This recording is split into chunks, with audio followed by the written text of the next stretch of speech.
New ইয়র্কের Jackson Heights থেকে আপনাদের সঙ্গে আছে আমি খালেদ মহিউদ্দিন। জুলাই মিত্রদের বিরোধ রাত থেকে রাজপথে উত্তাপ ছড়ানোর একটা শঙ্কা ছিল, নির্বাচনের তারিখ নিয়েও ছিল এক ধরনের অনিশ্চয়তা, এবং নির্বাচন এই সময় না হলে এক হুমকির পরিস্থিতির মধ্যেও আমরা ছিলাম।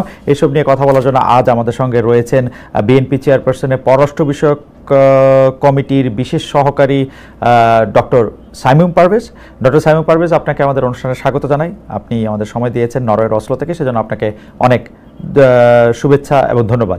আমাদের সাথে আরও থাকছেন গণ অধিকার পরিষদের সভাপতি ও ডাকসুর সাবেক ভিপি জনাব নুরুল হক নূর। জনাব নুরুল হক নূর, আপনাকে আমাদের অনুষ্ঠানে স্বাগত জানাই। আপনিও আপনার অনেক ব্যস্ততার মধ্যে আমাদেরকে সময় দিয়েছেন, সেজন্য আমাদের শুভেচ্ছা ও কৃতজ্ঞতা জানবেন। জনাব নুরুল হক নূর, আমরা অনেকগুলি বিষয় নিয়ে আজকে কথা বলতে চাই, সেই জন্য ছোট ছোট করে কিছু প্রশ্ন একবারে করে ছোট ছোট করেও কিছু উত্তর দিতে চাই। প্রথমে আপনার অনুমতি নিয়ে আমি একটু ডক্টর পারভেজের কাছে যেতে চাই। ডক্টর পারভেজের কাছে আমরা একটু প্রশ্ন করতে চাই যে সেনাপ্রধান আপনাদের দলের চেয়ারপারসনের সঙ্গে দেখা করতে গুলশানে যান, সরকার প্রধান আপনাদের ভারপ্রাপ্ত চেয়ারম্যানের সঙ্গে বৈঠক করতে লন্ডনে যান, সবকিছু মিলিয়ে অন্তর্বর্তী সরকারে বিএনপি কি একটু বেশি শক্তিশালী কিনা? এই অবস্থায় লেভেল প্লেইং ফিল্ড নিশ্চিত করা কি আসলে সম্ভব হবে? প্রশাসনের বিভিন্ন স্তরে, আদালতে, অ্যাটর্নি জেনারেলের পদায়নে ডক্টর মোহাম্মদ ইউনূস সরকারের মধ্যে চেয়ে নাকি বিএনপির লোকজনই বেশি, বিএনপি নাকি এখন ডিফেক্টো পাওয়ারে। আপনি কি মনে করেন এটা ঠিক হচ্ছে কিনা, ডক্টর পারভেজ? আপনি যে প্রশ্নটা করেছেন এটা খুবই গুরুত্বপূর্ণ প্রশ্ন, এবং আমরা গত দু একদিনে এই ধরনের আলোচনা উঠে আসছে বলে আমরা দেখেছি। দেখুন, জুলাই আগস্ট গণ অভ্যুত্থানের পরে যখন এই অন্তর্বর্তী সরকার গঠিত হয়, সেই সময় যেসব গুরুত্বপূর্ণ পলিটিক্যাল অ্যাক্টরের সাপোর্টের মাধ্যমে এই সরকারটি গঠিত হয়, তার মধ্যে বিএনপি একটি। অন্যান্য রাজনৈতিক দলও ছিল, এখানে সামরিক বাহিনীর প্রধান এবং সামরিক বাহিনীর একটা বড় রোল ছিল, এবং যারা জুলাই অভ্যুত্থানে নেতৃত্ব দিয়েছেন তারা ছিল। তো এখন খুব স্বাভাবিকভাবেই হচ্ছে একটি সবচাইতে বড় রাজনৈতিক দল এবং সবচেয়ে বেশি সমর্থক বলে আমরা যেটা ধারণা করছি, সেই রাজনৈতিক দলের সাথে প্রধান উপদেষ্টা কথা বলবেন বা সামরিক বাহিনীর প্রধানও যিনি আছেন তিনি যোগাযোগ রাখতে পারেন, সেটা খুব অস্বাভাবিক বলে আমার কাছে মনে হয় না। কিন্তু শুধুমাত্র বিএনপির সাথেই যে এই ধরনের বৈঠক হচ্ছে সেটাও কিন্তু না। আমরা দেখেছি যে প্রধান উপদেষ্টা এবং তার অধীনে যেসব কমিশন রয়েছে তারা যখন বিভিন্ন বৈঠক আয়োজন করেন, তখন যত রাজনৈতিক দল রয়েছে, যত ধরনের পলিটিক্যাল অ্যাক্টর রয়েছে, সবাইকে নিয়েই এক ধরনের ঐক্যমত্য তৈরির একটা প্রচেষ্টা কিন্তু আমরা দেখছি। এবং রিসেন্টলি আমরা লন্ডনে যে বৈঠক দেখলাম, বিএনপির ভারপ্রাপ্ত চেয়ারম্যান তারেক রহমান এবং প্রধান উপদেষ্টার মধ্যে যে বৈঠক হলো, সেটি প্রধান উপদেষ্টা লন্ডন গিয়েছিলেন এবং সেটার অংশ হিসাবে তিনি আগ্রহ প্রকাশ করেছেন, বিএনপির দিক থেকেও আগ্রহ প্রকাশ করা হয়েছে, এবং দুজন বৈঠকে হচ্ছে আলোচনা করেছেন। এবং সেইটা যে শুধুমাত্র বিএনপির সাথে আলোচনা করছেন বিষয়টা এক্সক্লুসিভলি তো তা না। এর আগেও আমরা দেখেছি যে প্রধান উপদেষ্টার সাথে জামাতের আমিরেরও আলোচনা হয়েছে, বিভিন্ন ছোট ছোট রাজনৈতিক দলের প্রধান যারা রয়েছেন, শীর্ষ পর্যায়ের নেতৃত্ব যারা রয়েছেন, সবার সাথেই আলোচনা করা হয়েছে। এবং বাংলাদেশে ভিতরে যারা রয়েছেন, ঐক্যমত কমিশন থেকে শুরু করে বিভিন্ন কমিশন ধাপে ধাপে বিভিন্ন দফায় তাদের সাথে আলোচনা করছেন। যে কারণে শুধুমাত্র বিএনপিকে বেশি সুবিধা দেওয়া হচ্ছে, এই ধরনের অভিযোগ যদি কেউ করে থাকেন, আমার কাছে মনে হয় সেটা সত্যি নয়। আপনি বলছিলেন যে অন্যান্য রাজনৈতিক দলগুলির সাথেও কথা বলেছেন, কিন্তু আমরা অন্যান্য রাজনৈতিক দলের সাথে কথা বলতে দেখেছি হচ্ছে গুচ্ছভাবে।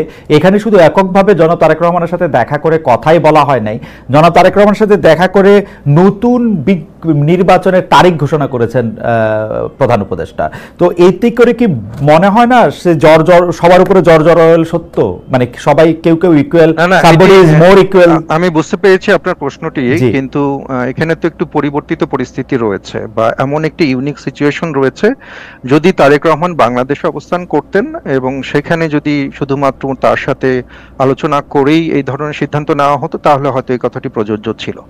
কিন্তু যেহেতু এই মুহূর্তে তারেক রহমান লন্ডনে রয়েছেন, এবং তার সাথে আলোচনার একটা প্রেক্ষাপট তৈরি হয়েছিল, এবং সেই আলোচনার পরে এই ধরনের তারিখ তারা ঘোষণা করেছেন। এখন আপনি বলতে পারেন যে কেন এই সময়ে আপনার একজন কাছে দলীয় প্রধানের সাথে, আমি এইটাই যে আমি জানতে একটু শেষ করি, চাচ্ছিলাম। এই জি, একজন দলীয় জি। প্রধানের সাথে আলোচনা করেই তারপরে কেন প্রধান উপদেষ্টা এটা করলেন, তো সেইটা তো আসলে মানে আমার কাছে মনে হয় বলটা হচ্ছে প্রধান উপদেষ্টার কোর্টে যে কেন তিনি এটা করলেন। কিন্তু আমার কাছে এর আগেও কিন্তু নির্বাচনের তারিখ নিয়ে নানা দফায় দলগুলোর সাথে আলোচনা করা হয়েছে।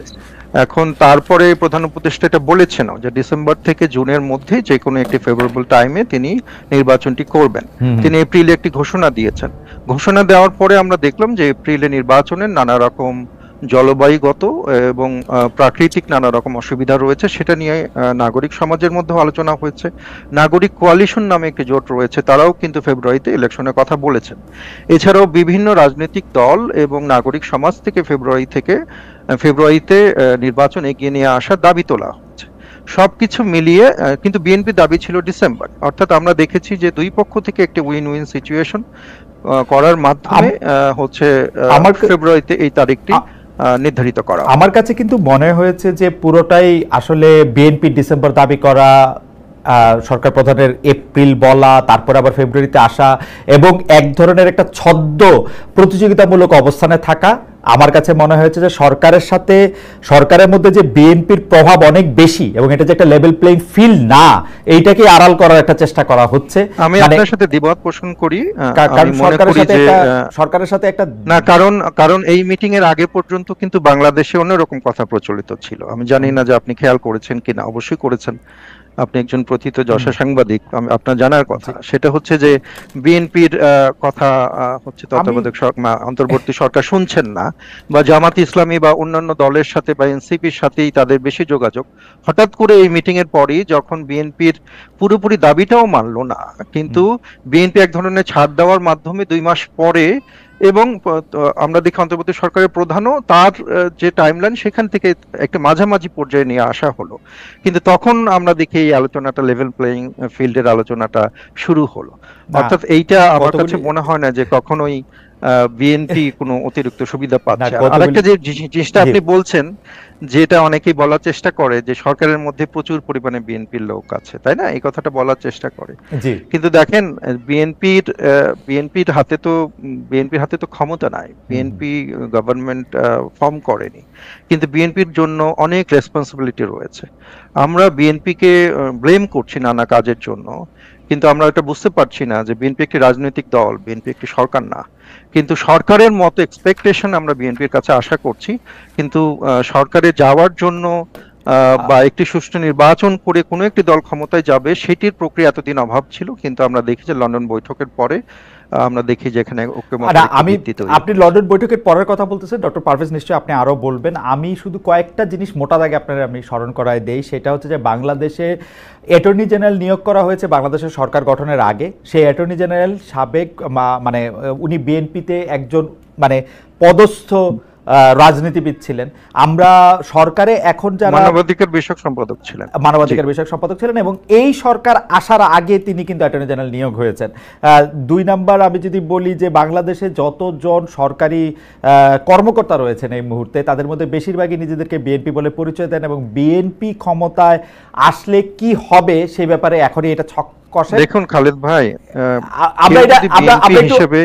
বিএনপি হিসেবে কেউ যদি নিজেকে পরিচয় দেয়, এটা তো বিএনপি আসলে লাভজনক না হলে দিত না, ডক্টর পারভেজ, প্রতিরোধ করতে পারবে না। লাভজনক না হলে সবাই যদি এটা প্রেডিকশন করতে চায় যে জনগণের ভোটে সুষ্ঠু নির্বাচনের মাধ্যমে বিএনপি ক্ষমতায় আসবে এবং বিএনপির সাথে তারা লিনিং হতে চায়, বিএনপি করতে চায়, এখানে তো বিএনপি বলতে পারে না যে হচ্ছে প্রত্যেকটা অফিসারকে ধরে যে আমরা বিএনপি করছো কেন, তাই না? এটা তো অযৌক্তিক এবং ইরেশনাল আমার কাছে মনে হয়। আচ্ছা ঠিক আছে, আমি আসবো আবার আপনার কাছে।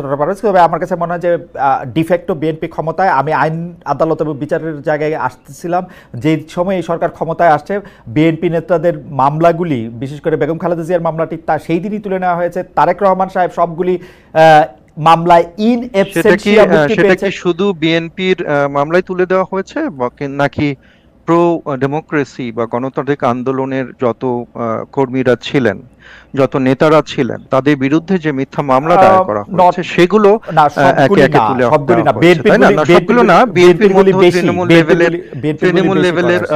অনেকেই হচ্ছে এখনো মামলা তোলা হয়নি বা আস্তে আস্তে প্রক্রিয়াগতভাবে তুলছে।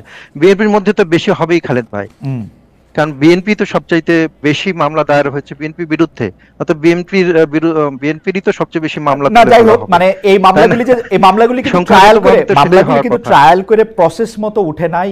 আমি জনাব তারেক রহমানেরটাই বলি, ইন অ্যাবসেন্সিয়া ও গত আদালতে তার সুবিচার পান নাই বলে ইন অ্যাবসেন্সিয়া এই আদালতও তাকে মানে খালাস করে দিয়েছেন, মুক্ত করে দিয়েছেন।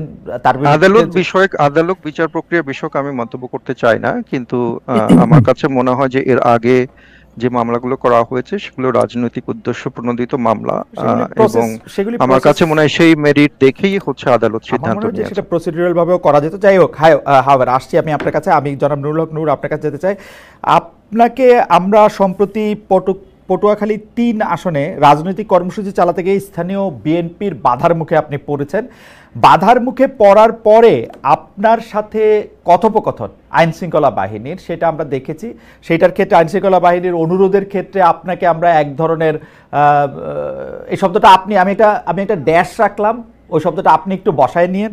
ওইটার মধ্যে থেকে আপনি তাদেরকে মানে তাদেরকে বুঝাতে চেয়েছেন যে আপনি যেইভাবে বলবেন সেইভাবেই তাদের চলতে হবে। মানে এক পর্যায়ে আমরা অসহায় দেখতেছিলাম আইন শৃঙ্খলা পরিস্থিতির, যে আইন শৃঙ্খলা বাহিনীর লোকজনরে।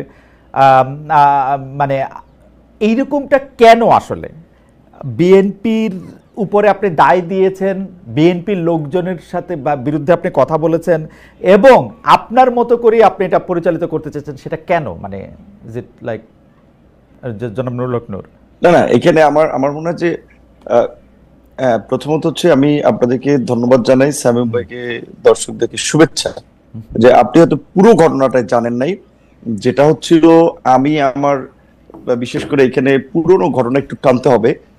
বিএনপি তার মিত্রদের মধ্যে 6 জন জাতীয় নেতার এলাকায় চিঠি দিয়েছে বিএনপির স্থানীয় বিএনপিকে, তাদের এলাকায় তাদেরকে সহযোগিতা করার জন্য। যদি এটা অফিসিয়ালি আলাপ আলোচনার মাধ্যমে আমাদের সাথে হয় নাই, তো আমি লক্ষ্য করেছি যে সেই চিঠি দেওয়ার পর থেকেই, বিশেষ করে গত বছর এই 5ই আগস্টের পরে সেপ্টেম্বরে যখন আমি এলাকায় যাই, প্রথমে আমার জেলায় একটা প্রোগ্রাম ছিল সম্ভবত সেপ্টেম্বরের শুরুতে, সেই সমাবেশে আসার পথেই আমার লোকজনের গাড়ি ভাঙচুর করে সেখানকার বিএনপির আপনার স্থানীয়ভাবে মনোনয়ন প্রত্যাশী ঢাকা বিশ্ববিদ্যালয়ের ছাত্র দলের সাবেক সভাপতি জনাব হাসান মামুন সেই গত বছরের সেপ্টেম্বর থেকে শুরু করেছেন। রোজার ঈদে যখন আমি 10 মিনিট আমার আসন 2টা উপজেলা নিয়ে গলাচিপা 10 মিনিট একটা ফুটবল খেলায় আমি অতিথি হিসেবে গিয়েছিলাম, সেই খেলার মঞ্চ আগের রাতে ভেঙে দিয়েছেন। আমি সেটি বিএনপির স্থায়ী কমিটির 2 জন হওয়ার পরেই আমার বেশ কয়েকজন লোকজনকে আমি স্পটে থাকা অবস্থায় হামলা করেছে। এবং সেদিন যে আপনারা ঘটনাটি সোশ্যাল মিডিয়াতে দেখেছিলেন, আমি গিয়েছিলাম বিএনপিরই সাবেক এক নেতা, তিনি মৃত্যুবরণ করেছেন, শেষে আমার সাথে কাজ করেছেন, তো তার একটা স্মরণ সভায়, সেই স্মরণ সভা থেকে ফেরার পথে সেখানে প্রায় আপনার 3 কিলোমিটার রাস্তায় মাঝখানে কিছু বাজার আছে, বাজারে জনাব হাসান মামুনের সমর্থিত লোকেরা রাস্তায় গাছ ফেলে রামদা, বগি, চাপাতি, অস্ত্র সহ অবস্থান নিয়েছেন যে তারা এখানে গিলে আমাকে হত্যা করবেন বা আমার লোকজনের উপরে অ্যাটাক চালাবেন। তখন আমি সেটি পুলিশকে জানাই, পুলিশ আসে, প্রথমে এসপি পুলিশ পাঠায়, 2 গাড়ি পুলিশ পাঠায়, পুলিশ এসে হয়তো তারা রিপোর্ট করে এবং আমাকেও জানায় যে ভাই এখানে হাসান মামুনের যে লোকজন তাদের যে প্রস্তুতি, আমরা কিছু করতে পারবো না, আপনি উপরে কথা বলেন।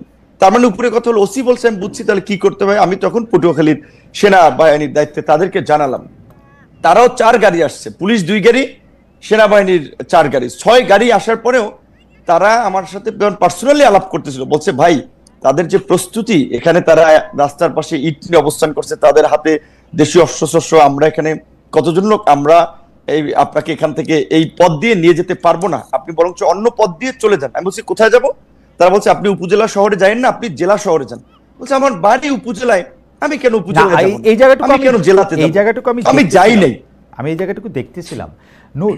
আমি কিন্তু ঘটনা আমি সেটা বলছি, আমি শেষ করছি, আমি যেটা বলবো, জি বলেন। হ্যাঁ, আমি বলছি যে শুনেন, যখন রাত্র আপনার সোয়া দুটো রাত্র, তখন পর্যন্ত তারা আমাকে বিকল্প পথে পাঠাতেছে। আমি বলছি কেন আপনারা এই আর্মি আসছেন, পুলিশ আসছেন, নির্বাচন হয়নি, এখনই যদি এইভাবে পরিস্থিতি হয় আপনাদেরকে জিম্মি করে, আপনারা যদি বিএনপির অনেক গ্রুপ আছে, এখানে বিএনপি একটা বড় দল, সাবেক এমপির গ্রুপ আছে, অন্য আরো নেতা আছে, এখানে একটা গ্রুপের লোককে যদি আপনারা কন্ট্রোল করতে না পারেন, আমি একটা জাতীয় নেতা, একটা দলের সভাপতি, এখানে বিএনপিও তার নেতা কর্মীদেরকে অফিসিয়ালি চিঠি দিয়ে আমাকে সহযোগিতা করতে বলেছে, সেখানে বিএনপির একটা ছোট গ্রুপ, তাদেরকে আপনারা এই নিবৃত্ত করতে পারবেন না?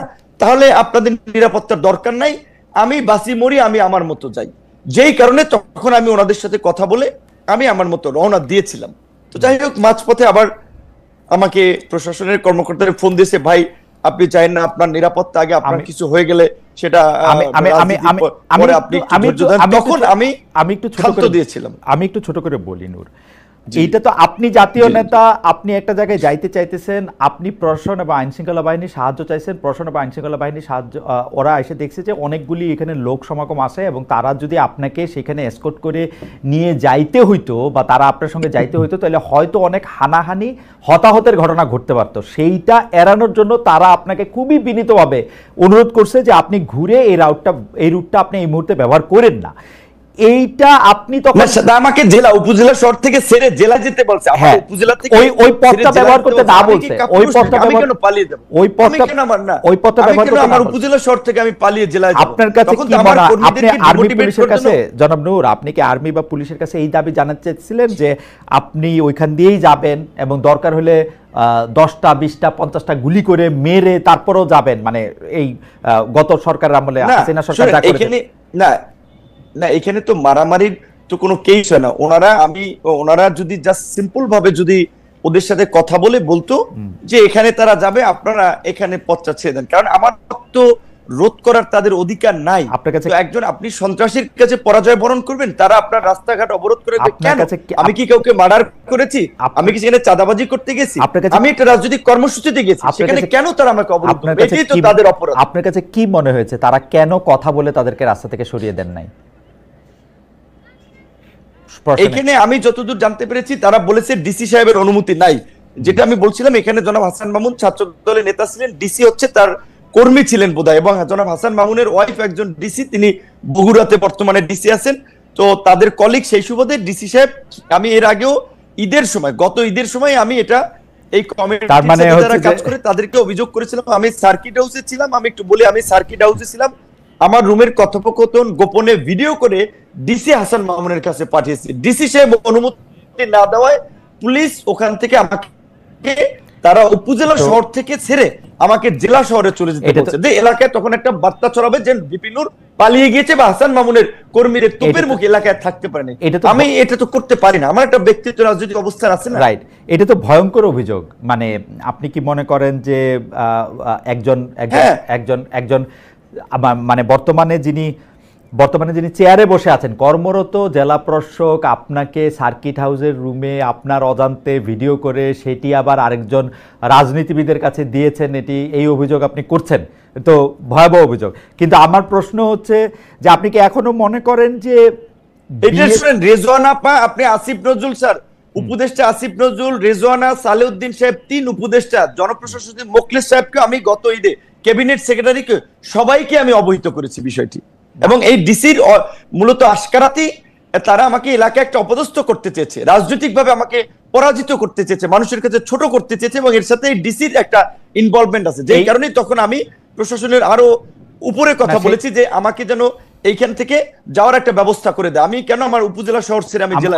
আমি বুঝতে পারছি। তার মানে কি এই যে এই পাওয়ার গেমটা চলতেছে, আপনি কি মনে করেন যে হাসান মামুন সাহেব যার বিরুদ্ধে আপনি অভিযোগ করছেন, উনি কি বিএনপির হয়ে এই পাওয়ার প্র্যাকটিস করছেন, নাকি উনার নিজস্ব যোগাযোগের মাধ্যমে, উনার স্ত্রীর কথা বললেন, অন্য যোগাযোগের কথা বললেন, এটা কি বিএনপির কে আপনি অ্যাকিউজ করছেন? এখন যেহেতু ধরেন, এটা আপনি জানেন, বিএনপি আওয়ামী লীগের মতো দলগুলোতে পদে থাকলে নেতার পিছে মৌমাছির চাকের মতো লোক থাকে, পদে না থাকলে 5 জন লোক তার পিছনে হাঁটে না। তো তিনি যে কেন্দ্রীয় নির্বাহী কমিটির সদস্য, সেই সুবাদে তিনি মনোনয়ন চান, এলাকায় একটা গ্রুপ তার পক্ষে আছে, তো স্বাভাবিকভাবে তিনি তার রাজনৈতিক পদবি ব্যবহার করি। এবং আমি আপনাকে এইটুকু বলি, এই ঘটনা ঘটবে এটা আমি যখন জানতে পারি, আমি দুপুরবেলা, আমি আপনার এখানে নাম না বললাম, বিএনপির একজন স্থায়ী কমিটির সদস্যকে জানিয়েছিলাম যে এলাকায় এই পরিস্থিতি ঘটবে এবং হতাহতের পরিস্থিতি ঘটতে পারে, কাজেই আপনারা তাকে থামান। আমি আমার এলাকায় প্রোগ্রাম করতে পারবো না, আওয়ামী লীগ আমলেও তো আমাকে এইভাবে বাধা দেয়নি। এমনকি ওই দিন সন্ধ্যায় চর বিশ্বাস আমার নিজের ইউনিয়ন, সেখানে বাজারের পাশাপাশি দুটো মিটিং হচ্ছিল, বিএনপির একটা মিটিং, আমাদের দলের একটা মিটিং, সেখানে চেয়ার সরাসরি হয়েছে, হাতাহাতি হয়েছে। সেইটি একটা মিথ্যা বিভ্রান্তি ছড়িয়েছে যে বিএনপির অফিসে গণ অধিকার পরিষদের লোকেরা ভাঙচুর করেছে। এই অভিযোগ তুলে গলাচিপা 10 মিনিট 2 উপজেলায় আমার 17টি অফিস ভাঙচুর করেছে, রামদা দিয়ে কুপিয়েছে, ব্যানার ফেস্টুন পোস্টার গুলো ছেড়েছে। আমি বিএনপির শীর্ষ নেতাদেরকে বলেছি আপনারা একটা নিরপেক্ষ তদন্ত করুন, কিন্তু দুঃখজনক এই গত কয়েকদিনও এখন পর্যন্ত একটা তদন্ত আমি দেখি নাই। এবং আপনার কাছে কি কিঞ্চিত মনে হয় জন্মুল নূর, আপনার কাছে কি কিঞ্চিত মনে হয় যে আপনার প্রতি যে বিএনপির ভালোবাসা সেটা একটু কমেছে?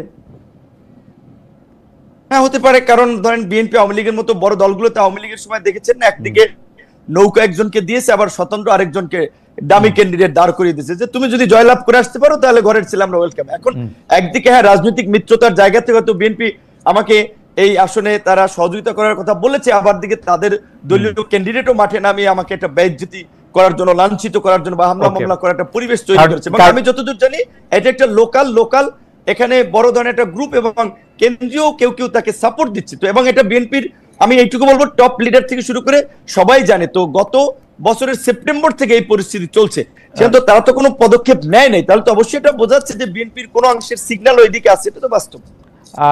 এটা এই পর্যায়ে এইটা আমাদের শেষ মন্তব্য। আমাদের কয়েকজন দর্শক এরকম মন্তব্য করছেন যে আপনি কখনো অন্তর্বর্তী সরকারের প্রশংসা করছেন, কখনো কঠোর সমালোচনা করেছেন, বিএনপির বিরুদ্ধেও আপনার অবস্থান এক এক সময় এক এক রকম হচ্ছে। সেটা কি আপনার রাজনৈতিক সুবিধাটাই এখানে আপনি প্রধান বিবেচনায় নিতেছেন?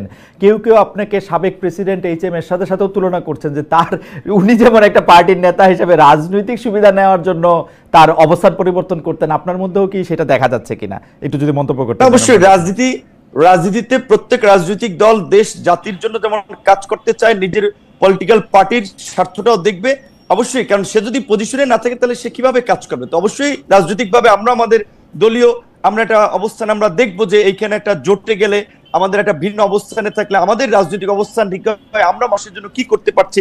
আমরা শুরুর দিকে এই সরকারকে বলছিলাম যে এই সরকার 2 বছরের জন্য একটা জাতীয় সরকার করেন, 2 বছরের জন্য, তারা করে নাই, যেই কারণে আমরা পরবর্তীতে সরকারকে সেই 2 বছরের জন্য সাপোর্ট দেই নাই। আমরা বলেছিলাম যে আপনার নির্বাচনের প্রশ্নে জাতীয় ঐক্যমত্যের ভিত্তিতে একটা নির্বাচনী রোড ম্যাপ দেন, অনেকদিন ধরে সেটা দেয় নাই, যেই কারণে বিএনপির সাথে যেহেতু আমরা যুগপৎ আন্দোলন করেছি এবং আপনারা দেখেছেন আমার রাজপথের গত 7-8 বছরের ভূমিকা অনেক প্রবীণ রাজনীতিবিদরা 70 বছরেও এই দেশে ছিল না, এইটুকু আমরা চ্যালেঞ্জ দিয়ে বলতে পারবো। সেইখানে আমরা বিএনপির সাথে যেহেতু ছিলাম, যুগপৎ আন্দোলন করেছিলাম, বিএনপির সাথে আলাপ আলোচনায় বিএনপি বলেছে দেশের বাস্তবতায় তারা ডিসেম্বরের মধ্যে নির্বাচন চায়।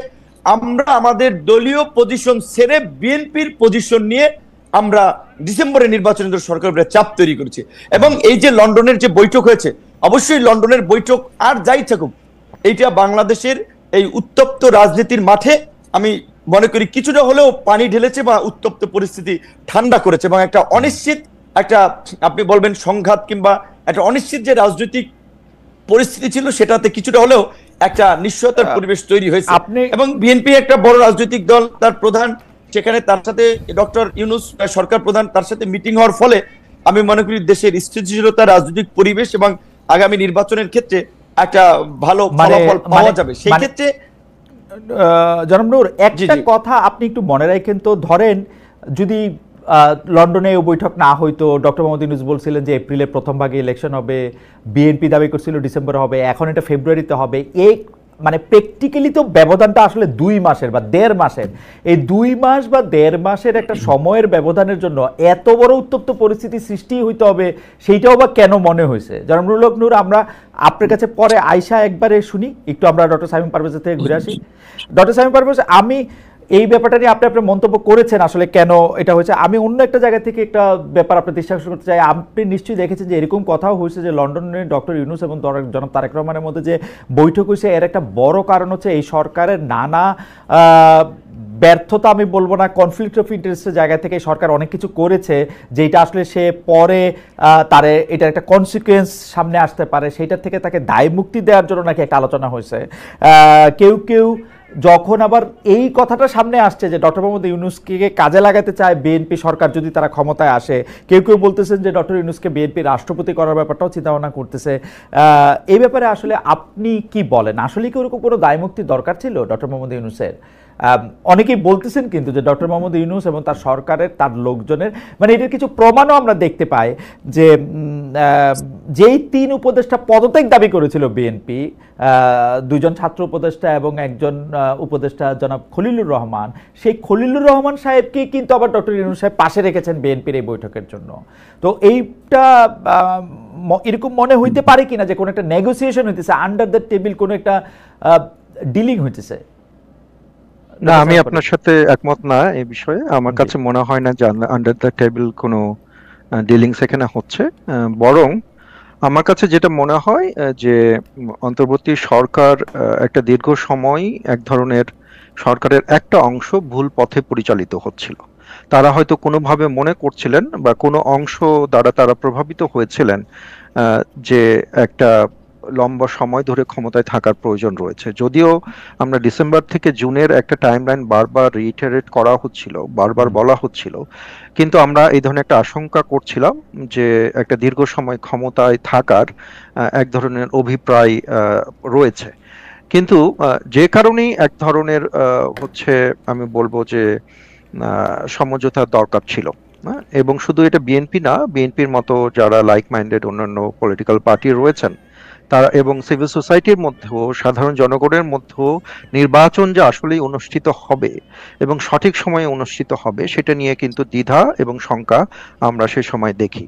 ইভেন আমি এক মাসের জন্য বাংলাদেশ গিয়েছিলাম, সেই সময় সাধারণ মানুষের সাথে কথা বলে সেখানকার যারা একাডেমিশিয়ান রয়েছেন, বিভিন্ন সিভিল সোসাইটি মেম্বার রয়েছেন, তাদের সাথে কথা বলে আমার তখনও মনে হয়েছে যে তাদের মধ্যে দ্বিধা রয়েছে যে আসলেই নির্বাচন এই যে নির্ধারিত টাইম ফ্রেম সেই টাইম ফ্রেমের মধ্যে হবে কিনা।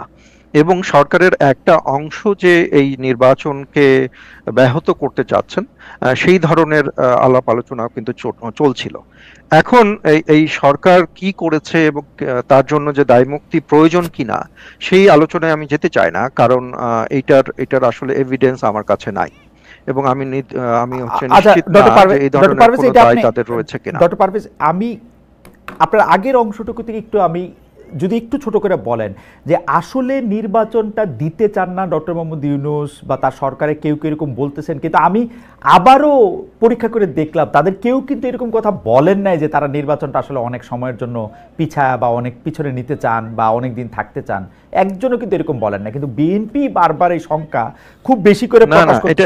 এটা অবশ্যই এটা বিএনপি বারবার বলবে কেন? এটা বিএনপি বলার পিছনে তো কোনো কারণ রয়েছে। হঠাৎ করে ফেব্রুয়ারিতে বা এপ্রিলে নির্বাচন দেওয়ার পরে এবং এপ্রিলের পরে ফেব্রুয়ারিতে আসার পরে তো বিএনপি এখন তো বলছে না, কারণ বিএনপি বারবার যেটা বলছে যে আমাদের নির্দিষ্ট করে একটি তারিখ দেন, এবং সেই সময় যেটা বলেছিল যে একটা নির্দিষ্ট তারিখ দিলে সেই অনুযায়ী আমরা নির্বাচনের পথে আমরা যাব। কিন্তু সেই সময় আমরা দেখি যে বাংলাদেশে একটা ক্যাম্পেইন চালু হলো, যেটা হচ্ছে 5 ইয়ার্স ক্যাম্পেইন বলা হয়। আপনি বলতে পারেন, যুক্তি দিতে পারেন যে সরকারের মধ্যে কেউ তো সরাসরি এটা বলেনি, কিন্তু আমরা সামাজিক যোগাযোগ মাধ্যমে আমরা দেখেছি যে একটা বড় ধরনের ক্যাম্পেইন হয়েছে এবং হচ্ছে আমরা দেখেছি এনসিপির অনেক নেতা এবং এনসিপির সাথে অ্যাফিলিয়েটেড অনেক জায়গা এবং জামাত ইসলামের সাথে অ্যাফিলিয়েটেড অনেক পেজ কিন্তু সেগুলো প্রমোটও করেছে। এ নিয়ে ফ্যাক্ট চেকিং দু একটা অর্গানাইজেশনের কিন্তু রিপোর্টও রয়েছে, যে কারণে বিএনপির মধ্যে এই ধরনের দ্বিধা ছিল। এবং আপনি যখন একটা বড় টাইম ফ্রেম দিয়ে দিবেন এবং সেই টাইম ফ্রেমের মধ্যে নির্দিষ্ট তারিখ থাকবে না যে কবে হচ্ছে তফসিল ঘোষণা করা হবে, কবে মনোনয়ন দেওয়ার শেষ তারিখ হবে, কবে নির্বাচন হবে, এই যে একটা রোড ম্যাপ, এই রোড ম্যাপের কিন্তু আমরা কোনো প্রস্তুতি দেখিনি। এবং সেই সাথে সাথেও হচ্ছে নির্বাচন কমিশনও যে হচ্ছে ব্যালট পেপার ঠিক করবে, ভোটার তালিকা ফাইনাল করবে ইত্যাদি কিন্তু প্রস্তুতিও কিন্তু আমরা সেই সময় দেখছিলাম না। তো যে কারণে আমার কাছে মনে হয় যে এই শঙ্কা শুধুমাত্র যে রাজনৈতিক দল হিসেবে বিএনপির মধ্যে ছিল সেটা না, সেই সাথে সাথে জনগণের মধ্যেও কিন্তু এই শঙ্কা ছিল। এখন ফেব্রুয়ারিতে যে কথা বলা হয়েছে, সেইটা বলার পরে আমার কাছে মনে হয় যে আচ্ছা, বাংলাদেশে আপনি যে বলছেন যে এরকম একটা শঙ্কার নির্বাচনে একটা অস্থিতিশীলতা ছিল আপনার মনে হচ্ছে যে একটা সেটা কেটে গেছে। আপনার মনে হচ্ছে যে একটা শঙ্কার কারণ ছিল। আচ্ছা, এই দুইটা প্রশ্ন একটু আপনাকে করে রাখি। একটা হচ্ছে অর্থনীতি সংক্রান্ত, যে বারবারই আসলে এই কথাটা সামনে আসছে যে জনাব তারেক রহমান লন্ডনে বসবাস করেছেন গত 15 বছর, এখনও লন্ডনে বসবাস করছেন। তার এই মানে এই খরচ বা বিএনপির এই নেতৃবৃন্দের যে ব্যয়, সেটা আসলে কোত্থেকে আসে, কিভাবে এটা আসা হচ্ছে। এবং জনাব তারেক রহমানের দেশে ফেরা নিয়েও একটি কথা হচ্ছে যে তিনি ব্রিটিশ নাগরিকত্ব নিয়েছিলেন, এই জন্য তিনি দেশে আসতে পারতেছেন না। এই দুইটা প্রসঙ্গে কি আপনি ছোট করে বলবেন যে জনাব তারেক রহমান লন্ডনে কিভাবে তার ব্যয় নির্বাহ করতেছেন, বা তিনি আসলে এই প্রশ্ন অনেকেই করেন, এবং হচ্ছে যে রাইটফুলি এটা অবশ্যই জার্নালিস্টরা করতে পারেন। তো এখন আমরা জানি যে তারেক রহমান যে পরিস্থিতিতে অত্যাচারিত হওয়ার পরে চিকিৎসা গ্রহণের জন্য হচ্ছে দেশ ছেড়ে গিয়েছিলেন, এবং তিনি একটা বড় সময় রাজনীতির বাইরে ছিলেন কয়েক বছর, পরবর্তীতে তিনি রাজনীতিতে অ্যাক্টিভ হন। এখন তারেক রহমানের যে পরিবারের দিকে আমরা তাকাই, সেই পরিবারের হচ্ছে যে তার যে সহধর্মিণী তিনি একজন ডাক্তার, এবং তার যে মেয়ে তিনি একজন ব্যারিস্টার। দুজনেই হচ্ছে ভালো চাকরি করতেন যখন লন্ডনে ছিলেন। এবং আমার কাছে মনে হয় তারেক রহমানের জীবন যদি আপনি দেখেন, তার জাইমা রহমান কি লন্ডনে প্র্যাকটিস শুরু করেছেন? তিনি একটি ফার্মে কাজ করেন। জি, লন্ডনে একটা ফার্মে কাজ করেন এই বছর। তো এখন আন্তর্জাতিক একটা ফার্মে কাজ করেন। আমার মনে হয় এই বছর না, তার আগে থেকেই কাজ করেন। তো এখন আমি যেটা বলছি যে আসলে তারেক রহমান এবং তার পরিবার যে জীবনযাপন করেন সেটা কিন্তু অত্যন্ত সাধারণ জীবনযাপন। আমি একটা উদাহরণ দিচ্ছি। আমি যখন প্রথম ওনার সাথে আমার লন্ডনে দেখা হয়, তো সেটা কয়েক বছর আগের কথা। তো লন্ডনের একটি কফি শপে উনি বললেন যে উনি আসবেন, আমি অপেক্ষা করছিলাম। তো তখন উনি যখন আসলেন, উনি একটা পরেছিলেন হচ্ছে একটা লাল জ্যাকেটের মতো, যেটা রং চটা, এবং তার যে অ্যাপিয়ারেন্স, তিনি যে পোশাক পরে ছিলেন, তিনি যে ঘড়ি পরেছিলেন, তিনি যে জুতা পরেছিলেন, সেটাতে কিন্তু কোনো ধরনের বিলাস আমি খেয়াল করিনি। এবং আমি এর মধ্যে আমি দেখেছি যে অনেকে এই ধরনের, যখন ঘড়ি নিয়ে নানা আলোচনা হলো, তখন কিন্তু তার যে ব্যক্তিগত জীবনযাপন নিয়েও কিন্তু আমরা কথা খেয়াল করেছি। তার মানে তিনি যে জীবনযাপন করেন তাতে আসলে খুব বেশি খরচের প্রয়োজন। আমি শুধু জীবনযাপন দেখলে তো কত কিছু, মানে অনেক কিছুই বোঝা যায় না। কারণ যারা রিচ, তারা আসলে রিচ দেখাইতে চায় না, কারণ তারা আসলেই রিচ। আমরা মানে গরিব লোকদের সেইটা থাকে। আমি যেটা প্রশ্নটা করতে চাই, তারপরও আমি যেটা প্রশ্ন করতে চাই, বিলগেটসের কথা হয়তো বলছেন বা অন্যদের কথা বলছেন যারা খুবই সাধারণ পোশাক পরেন, কিন্তু তারপরও হচ্ছে যে তাদের জীবনযাপন দেখে অন্তত আপনি এক ধরনের ধারণা পাবেন। আচ্ছা, ঠিক আছে, পোশাক সাধারণ, আমি প্রশ্নটা এইভাবে রিফ্রেশ করি, তিনি তার বাবার পথটাকে অনুসরণ করে বলে আমার কাছে মনে হয় যে ব্যক্তিগত জীবনে তিনি এই ধরনের বিলাস ব্যসন তিনি তেমন করেন না বলে খরচও তার পরিবারের তত বেশি হওয়ার কথা না। জনাব তারেক রহমানের স্ত্রী ডক্টর জুবাইদা রহমান এবং কন্যা ব্যারিস্টার জাইমা রহমান, তাদের রোজগার দিয়েই জনাব তারেক রহমান চলতেছেন, তাই তো? না, দেখেন, বিষয়টা হচ্ছে আমি তো আর তারেক রহমানের ফিনান্সিয়াল পোর্টফোলিও মানে বিএনপি থেকে উনি টাকা নিচ্ছেন না, বিএনপি থেকে উনি টাকা নিচ্ছেন না, মানে দলগতভাবে তাকে টাকা দেওয়া হয় না, এই তো ঘটনা। দলগতভাবে টাকা দেওয়া হয় কিনা, বা আমাদের বিএনপির মধ্যে বা বাংলাদেশের সমস্ত রাজনৈতিক দলগুলোর মধ্যে এই ধরনের মেকানিজম আছে কিনা, সেই বিষয়ক তো আমি দায়িত্বপ্রাপ্ত না। যে কারণে আমার কাছে মনে হয় যে এই প্রশ্নটা আপনার জন্য গুরুত্বপূর্ণ হবে যদি আপনি অর্থ বিষয়ক সম্পাদক যারা রয়েছেন, তাদের কাছে, যারা এই বিষয়ে ডিল করেন, তারা ভালো বলতে পারবেন। এই আমি নাগরিকত্বটা নিয়ে কি আপনি একটু বলবেন যে তিনি কি ব্রিটিশ নাগরিক, বাংলাদেশি নাগরিক? না, তিনি ব্রিটিশ নাগরিক না বলে আমি জানি। তিনি ব্রিটিশ নাগরিক না বলে আমি জানি, এবং অবশ্যই দেশে ফেরার একটা প্রস্তুতি আমি খেয়াল করছি। এবং এই বিষয়কে আরেকটি বিষয় আমি বলতে চাই, সেটা হচ্ছে যে দেশের বাইরে থেকে তিনি কেন দল পরিচালনা করছেন এবং তিনি কেন দেশে ফিরে আসছেন না, এই বিষয়ে সবচেয়ে বেশি কনসার্ন কিন্তু বিএনপির চাইতে বিএনপির বাইরের লোকেরা। আমি এটাও দেখেছি যে বিএনপির দেশের বাইরে থাকলেও তিনি কিন্তু তার সময়ের একটা বড় অংশ তিনি দল পরিচালনা করার না, না, জন্য, সেটা ঠিক আছে, বিশেষ সেটা করে ঠিক আছে, সেটা ঠিক যতক্ষণ আছে। তিনি জেগে থাকেন হ্যাঁ। তিনি মিটিং এবং অন্যান্য কাজের জন্যই দেন। অতএব আমার এই মনে যে হয় ডিজিটাল আমার মনে মিডিয়া হয় নিয়ে আমরা যারা কাজ করি, এই ডিজিটাল মিডিয়ার যুগে এই প্রশ্নটা আমার কাছে খুব একটা রিলেভেন্টও মনে হয় না। কিছু তিনি কিছু সময় তিনি আপনার ইচ্ছা করলে ফিজিক্যাল প্রেজেন্স হয়তো জরুরি, রাইট, তিনি অবশ্যই কিছু কিছু আপনার ফিজিক্যাল প্রেজেন্স জরুরি, কিন্তু এই যে একটা মানে গ্লোবালাইজেশনের যে যুগ, ঘটনা হইতেছে যে কি সেই যুগে ডক্টর আপনি যদি পারভেজ, রাজনৈতিক ডক্টর দলকে পারভেজ, সঠিকভাবে ডক্টর পারভেজ, পরিচালনা করতে পারেন ডক্টর তাহলে পারভেজ, কিন্তু দূরে থাকলেও খুব একটা অসুবিধা ডক্টর হয় না। পারভেজ, এইটা প্রশ্নটা জরুরতের না, কিন্তু প্রশ্নটা হচ্ছে আমি বিদেশ থেকে এটা পরিচালনা করতে পারতেছি কিনা সেইটারও না, কিন্তু আমার সুযোগ থাকলে, মৃত্যু ভয় না থাকলে আমি দেশে কেন যাব না? তার মানে আমি প্রেফার করতেছি লন্ডনে থাকতে, প্রেফার করতেছি লন্ডনে থাকতে টু বাংলাদেশ, কারণ আমি দেশ পরিচালনা যাবেন না বা দেশে আসছেন না, আসতেছেন না, বিষয় না, ফ্যাক্ট রিমেইন। আমার কাছে মনে হয় যে খুব শীঘ্রই উনি দেশে ফিরে আসবেন। সেই শীঘ্রইটা তো 10 মাস অলরেডি লেট। আচ্ছা, যাই হোক, এইটা আপনি তার এমনি কোনো পলিটিক্যাল অ্যাসাইলাম এই জন্য তিনি দেশ ছাড়তে পারতেছেন না এরকম কোনো ঝামেলা যে নাই সেটা, বা তার ব্রিটিশ পাসপোর্ট তিনি আসবেন না ওরকম ঝামেলা যে নাই সেটা জানে আশ্বস্ত হইলাম আর কি। আমরা জনাব নূরের কাছে আসবো। না, এখানে আমি একটু নিশ্চিত করা উচিত আপনাকে, সেটা হচ্ছে যে আপনি হচ্ছে ব্রিটিশ পাসপোর্টের কথা বলেছেন, সেই বিষয়ে আমি বলেছি যে উনি পলিটিক্যাল অ্যাসাইলামের ব্যাপারে আপনি বলেন না, কিন্তু সেই আইনগত বিষয়গুলো নিয়ে আমি আসলে রাইট অথরিটি না মন্তব্য করার জন্য। ঠিক আছে। আমরা জনাব নূরের কাছে যাওয়ার আগে দক্ষিণ ঢাকার সিটির মানে জনগণের কাছে একটু জানতে চাইছিলাম যে ঢাকা দক্ষিণ সিটি মেয়র হওয়ার দাবিতে আন্দোলন চালিয়ে যাবেন বিএনপি নেতা ইশরাক হোসেন। প্রিয় দর্শক, তার এই অবস্থান সমর্থন করেন কিনা? শতকরা 17% দর্শক এটা সমর্থন করেছেন, শতকরা 83% দর্শক এটি সমর্থন করেন নাই। আমি জনাব নুরুল হক নূর আপনার কাছ থেকে জানতে চাইব, আপনি আগের প্রসঙ্গ ধরে মন্তব্য অবশ্যই করবেন, এবং পাশাপাশি আপনার বিরুদ্ধে সবচেয়ে বড় সমালোচনা কিন্তু যে মানে আপনার পেশা, আপনার আয় ব্যয়, গণ অধিকার পরিষদের কার্যক্রম পরিচালনা খরচ কে দেয়। আমরা জেনেছি যে গণ অধিকার পরিষদ কিন্তু বেশ কয়েকবার 2বার 3বার ভাঙনের মুখে পড়েছে এইটির জায়গা থেকে। আপনার ব্যক্তিগত পারিবারিক জীবন জীবিকা কীভাবে চলছে সেটা আমরা একটু জানতে চাই। আপনার আয় ব্যয় নিয়ে সোশ্যাল মিডিয়ায় নানা রকম আলোচনা আপনি কেমনভাবে দেখেন? অনেকে আমাকে এই প্রশ্ন বারবার করেন, আমি কেন আপনাকে এই প্রশ্ন করি না, অথচ করেছি। কিন্তু অনেকে বলতে ছাত্রলীগের লোকেরা এইটা নিয়ে আমার উপরে খুব বেশিং করছিল যে আমি কেন আপনাকে জিজ্ঞেস করি নাই মোসাদের সাথে আপনার কি সম্পর্ক, আপনি আর কত বিদেশি লোকদের কাছ থেকে টাকা নেন, কি করেন সেটা আমাদের যদি একটু বলেন। জনাব নূর, আপনি স্মিত হাসছেন, আপনার হাসি মুখেই আমরা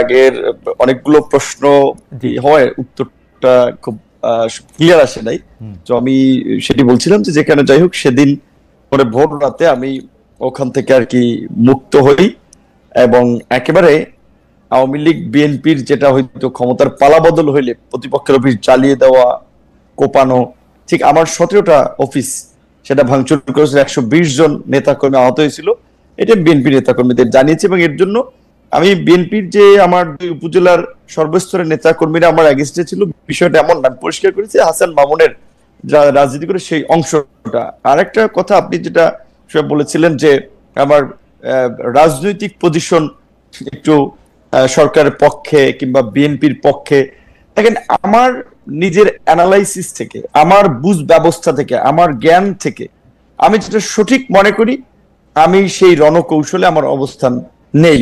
সেটা তো আপনার কাছে ভুল মনে হতে পারে, আরেকজনের কাছে সঠিক মনে হতে পারে, বাট আমি তো এই প্রত্যেকের কথা চিন্তা করে তো আর আমার রাজনৈতিক অবস্থান আমি ঠিক করি না। আমি এই পর্যন্ত গত 7-8 বছরের মধ্যে আমার সামগ্রিক কার্যক্রম যদি দেশবাসী কিংবা আপনারা মূল্যায়ন করেন, তাতে তো আমার ত্যাগ, আমার সংগ্রাম, আমার আনকম্প্রোমাইজ ভূমিকা, এইটাকে তো আপনারা খাটো করতে পারবেন না। এবং এইটুকু আমি চ্যালেঞ্জ দিয়ে বলতে পারি যে আজকে যদি আমরা রাজনীতির মাঠে না আসতাম, যদি 2018 সালে কোটা সংস্কার আন্দোলন না করতাম, 2019 সালে ডাকসু নির্বাচনের মধ্যে দিয়ে আমরা যদি রাজনীতিতে না আসতাম, আজকের এই 24-এর গণ অভ্যুত্থান হতো না। গণ অভ্যুত্থান হতো আগে হতে পারতো, পরে হতে পারতো, এবং এই গণ অভ্যুত্থানে সাইমুম ভাই যেহেতু চেয়ারম্যানের নিকটের লোক, সে জানে হয়তো কিছুটা আমাদের কি ধরনের ইনভলভমেন্ট ছিল, যে কারণে কিন্তু 19 জুলাই রাতে আমাকে গ্রেপ্তার করেছিল। এমনকি আপনারা দেখেছেন যেখানে গ্রেপ্তার অবস্থায় অনেকে ভয়ে মানে একেবারে পর্যদস্ত হয়ে যায়। আমরা এই প্রিজন ব্যান্ড থেকেও 1 আগস্ট লোকজনকে এনকারেজ করার জন্য বলেছি যে 90% পতন হয়ে গেছে, 10% ধাক্কা দিতে হবে। আমরা একেবারেই জীবনকে বাজি রেখেই রাজনীতির মাঠে নেমেছি। কাজে এখন সবাইকে সবসময় তুষ্ট করা আমার রাজনৈতিক কৌশল না, আমার রাজনৈতিক অবস্থানের কারণে। দেখুন, যখন আওয়ামী লীগের আমলে আমরা রাজনীতি করেছি, আমাকে সমর্থন করেছে বিএনপি, জামাত। সবাইকে তো আপনি তুষ্ট করবেন না, কিন্তু নিজ দলের লোকদের তো তুষ্ট করবেন। একটু বলি, নিজ দলের লোকদের একটু বলি যে আমি যখন আওয়ামী লীগের আমলে যখন আওয়ামী বিরোধী রাজনীতি করেছি, সেখানে আমার দলের বাইরেও আমাকে বিএনপির লোকেরা সাপোর্ট করেছে, জামাতের লোকেরা, সমস্ত এন্টি আওয়ামী লীগের লোকেরা। আর এখন তো আমার ধরেন আওয়ামী লীগ নাই, এখন বিএনপির রাজনীতি করছে, জামাতের রাজনীতি করছে, অন্যান্য দল তাদের রাজনীতি করছে।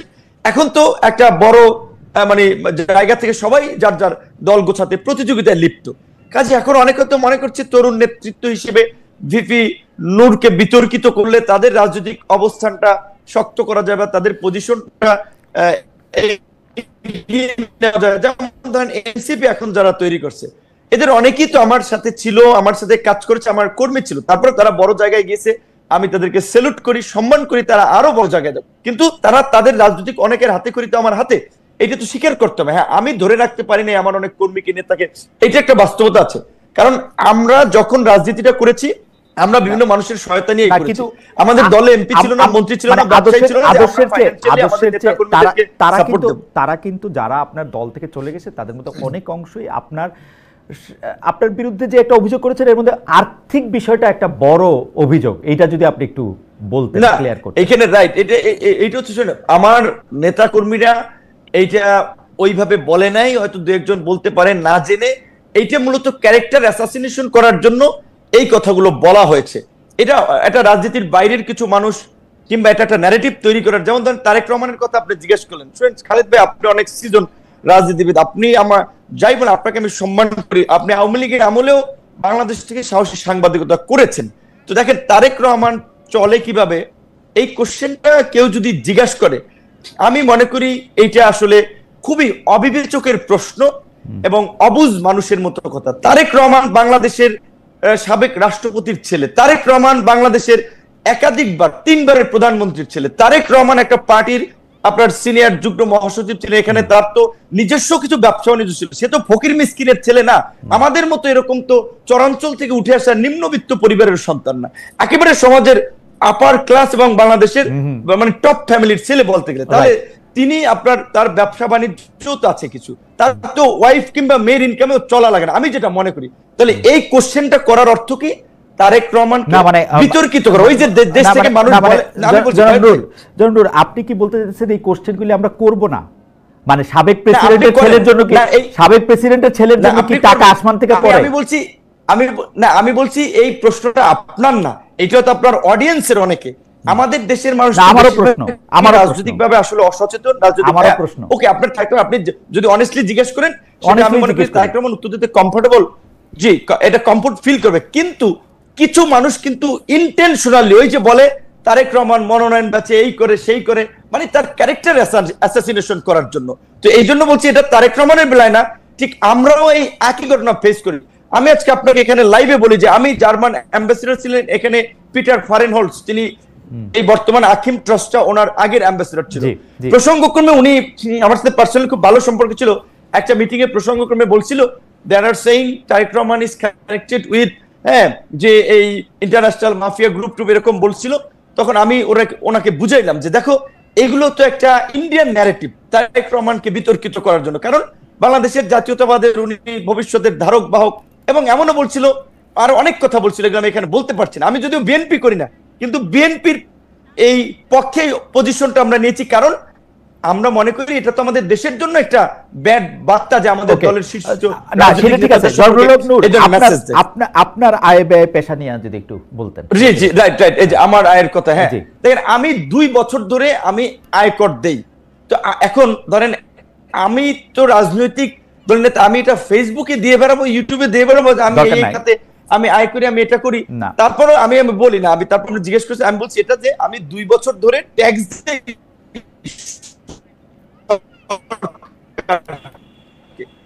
সেখানে আমার একটা বাৎসরিক আয় আমি দেখেছি একটা ফেসবুক সোশ্যাল সাইট থেকে প্রায় 70-80 হাজার টাকার মতো, 1 লাখ টাকার মতো আসে, তার বেশি আসে কোনো কোনো মাতে। আমি নিয়মিত যে টেলিভিশন প্রোগ্রামগুলো বা টক শো করি, এখান থেকে একটা ছোট করে হলে আর্নিং হয়। আমার নিজের মাসের আপনার ঘের যেটা রাজনৈতিক, আবার আপনি যেহেতু সিনিয়র সাংবাদিক ছিলেন আপনি জানেন রাজনীতিবিদরা ম্যাক্সিমামই মাছের ঘের আর কৃষি খাত দেখিয়ে ট্যাক্স ফাঁকি দেয়, কিন্তু আমি তো চরাঞ্চলের ছেলে, গ্রামের ছেলে, আমার রিয়াল মাছের প্রজেক্ট আছে, সেখানে আমার সেখানেও ছোটখাটো পরিসরে ব্যবসা বাণিজ্য আছে। আমি গত আপনার মাসে একটা প্রতিষ্ঠানের সাথে তাদের অ্যাডভাইজার হিসেবে জয়েন করেছি, তারা আমাকে 3 লক্ষ টাকা সম্মানী দেয়। তাহলে আমার তো নিজে যেহেতু চলি, আমি রাজনীতি করি, স্বাভাবিকভাবেই তো আমার তো একটা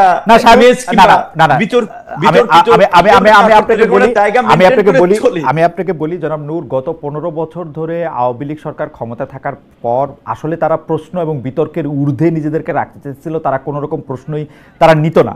যেমন আমি একবার প্রশ্ন করেছিলাম যে গত সরকার, যেমন শেখ হাসিনার পরিবারের, শেখ হাসিনার বাইরের আর যারা আছেন তাদের পেশা বা ব্যবসা কি, তাদের কিসের সাথে, মানে তারা কিসের সাথে জড়িত, মানে শুধু প্রধানমন্ত্রীর মেয়ে বা ছেলে, এই প্রশ্নটা করা একটা অস্বাভাবিক যে হ্যাঁ তাদের কাছে টাকা আসতেই থাকবে, ব্যাপারটা তো এরকম নাই হইতে পারে। তারাও এই ধরনের প্রশ্নে এই ধরনের কথাই বলতে, এই ধরনের কথাই বলতে। আমি শুধু এই জায়গাটার মধ্যে থেকে এটা না, আপনার এই প্রশ্ন আমি শুনেছি, আপনি ওই সময় শেখ পরিবারের লোকজনকে এই কোশ্চেনটা করেছেন। আমি বলছি যে এটা আপনার না, ধরেন আপনি টেলিভিশনের মাধ্যমে দর্শকদের জানাচ্ছেন, কিন্তু কিছু যেটা আমাদের দেশের মানুষ প্রতিনিয়ত এটা একটা মানে বিতর্ক করার জন্য এই সমস্ত রাজনীতিবিদদের সম্পর্কে আজীবন তুলবে। আমার মনে হয় যে এইটা আমরা একটু এই শেষ করে দিই, দুইটা খালি আপনি ছোট ছোট করে যদি উত্তর দেন যে গণ অধিকার পরিষদ থেকে আপনি কোনো টাকা নেন কিনা, দুই হচ্ছে আবার এটা নেন কিনা, এটা ছোট করে বলেন। গণ অধিকার পরিষদ রাজনৈতিক দলে তো বিভিন্ন মানুষ চাঁদা দেয় বা তার মতো করে তারা অর্থ সাহায্য করে, সেটা থেকে আপনি টাকা নেন কিনা গণ অধিকার পরিষদ? না, আমি যেহেতু ধরেন আমার বয়স অল্প এবং অত্যন্ত প্রতিকূল সময় বাংলাদেশের ইতিহাসে এরকম ভাবে কোন রাজনৈতিক দল তৈরি হয়নি সরকারে না থেকে, সরকারের সহযোগিতা ছাড়া, একেবারে অত্যন্ত প্রতিকূল সময়ে যে সমস্ত দলগুলো তৈরি হয়েছে বাংলাদেশের বড় বড় দলগুলো ম্যাক্সিমাম কিংস পার্টি, সেটা বড় বড় পার্টি সহ আপনি দেখেন তাদের ইতিহাস বাংলাদেশে। আমি এটা গর্ব করে বলতে পারবো যে একমাত্র আমরা স্রোতের বিপরীতে লড়াই সংগ্রাম করে জিরো থেকে আজকের এই অবস্থানটা তৈরি করেছি। তো আমার দলের যেহেতু আমি সভাপতি, বরঞ্চ দলের কর্মীরা বিপদে পড়লে তাদের ওই ছাত্রলীগ আমলে মায়ের খেয়ে চিকিৎসার জন্য আমারই সহযোগিতা করা লাগতো। আমি কিভাবে করতাম, আমাদের কিছু ওয়েল উইশার তারা হেল্প করতো, আমরা নিজেরা কিছু দিতাম। এবং আমি এইটুকু আপনাকে আজকের এই প্রোগ্রামে চ্যালেঞ্জ করে বলছি, সারা দেশের মানুষ, বিদেশের মানুষ যারা দেখছে, যদি 5টা মানুষ যদি প্রুফ করতে পারে অভিযোগ দিয়ে যে ভিপি নূরকে আমরা ফাইন্যান্স করেছি, সে সেটা মিসইউজ করেছে, রাজনীতি ছেড়ে দেব। কিন্তু আগে ছাত্রলীগ গুজব ছড়াইতো, দেখেন শুনেন, এই যে বটম লাইনে এইটা করে।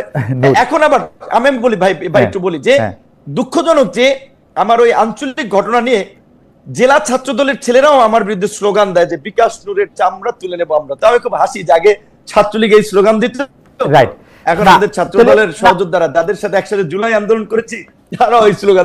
তার মানে হচ্ছে গণ অধিকার পরিষদ থেকে আপনি টাকা নেন না, তাই তো? আমি টাকা নেই না, আমাদের কোন নেতারাই দলের তো বলতে গেলে টানপ্রনের মধ্যে চলতে হয়, কারণ আমাদের তো এরকম শিল্পপতি নাই, এমপি নাই, মন্ত্রী নাই, সবসময় টানপ্রনের মধ্যে দিয়ে চলতে। অনেক সময় যে আমরা যে প্রশ্নটার জবাব মেইনটেইন করে মালিকের সাথে কথা বললেও জানতে পারবেন ঠিকঠাক মতো আমরা ভাড়া অনেক সময় দিতে কষ্ট হয়। ঠিক আছে।